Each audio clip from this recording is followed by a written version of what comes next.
With US President Donald Trump's visit to China, global politics appears to be entering a new phase in which, on one hand, initiatives are being pursued to ease the trade, strategic, and technological frictions between the United States and China, while on the other hand, the Iran war and the tensions arising in the Middle East have made this visit far more important than merely a diplomatic meeting. In this meeting between the heads of state of China and the United States, bilateral relations, the global economy, and regional conflicts are all under discussion. However, the greatest attention has remained focused on trade matters and their global impacts. Chinese President Xi Jinping made it clear on this occasion that relations between the United States and China are the most important bilateral relations in the world, and both countries must prevent them from deteriorating under all circumstances. According to him, both countries must work together not only to ensure the welfare of their own peoples, but also to safeguard global stability. Xi Jinping emphasized that through several meetings and contacts, both leaders have succeeded in generally keeping relations stable. However, current global conditions are making this relationship more fragile. It is also an important fact that 25 years ago, the United States was ahead of China in technology and economy, whereas today China has emerged as a global power and has become a tough economic and strategic rival for the United States. In this context, President Trump's visit to China is being viewed not merely as diplomatic, but also as both economic pressure and opportunity. During this visit, the issue of trade tariffs from the American side has particularly remained under discussion. Along with this, trade in rare minerals was also part of the agenda, which are extremely important for modern technology and the American defense industry. Furthermore, the issue of American arms sales to Taiwan is also an important point of tension between the two countries. China links this issue to its sovereignty, while the United States describes it as part of regional balance.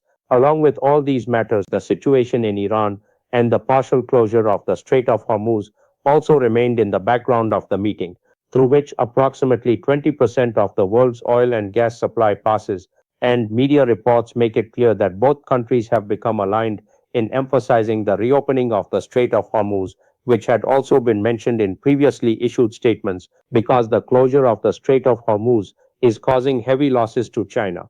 On the other hand, it has also emerged that China may attempt to use its diplomatic position in the Iran matter to obtain certain concessions from the United States, including, according to some analysts, possible flexibility in policy related to Taiwan.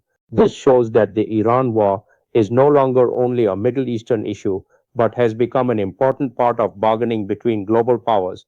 Tensions in the Middle East have not remained limited only to Iran.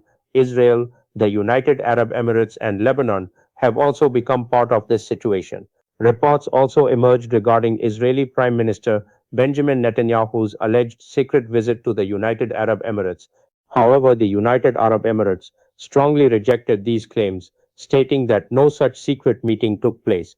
Likewise, the US Senate narrowly rejected a resolution to limit President Trump's war powers against Iran, making it clear that there is no complete consensus in Washington on Iran policy either.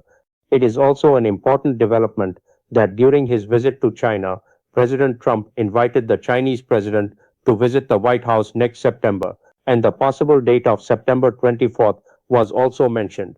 This step is being seen as an attempt to take relations between the two countries into a new phase, where alongside tensions, the doors of negotiations are also being kept open. At the global level, the impression is also growing stronger that US foreign policy is no longer as rigid as before, but is instead undergoing rapid changes according to circumstances. Whereas previously foreign policy remained consistent for decades, now global powers are changing their strategies within moments in order to confront changing geographical and economic conditions. On the other hand, despite tensions between Iran and the United States, diplomatic channels remain active. Pakistan's role has emerged as that of a central mediator, where the exchange of messages continues. Although the parties remain firm on their respective positions, a complete ceasefire still remains in place, and there are no clear signs of tensions escalating again immediately.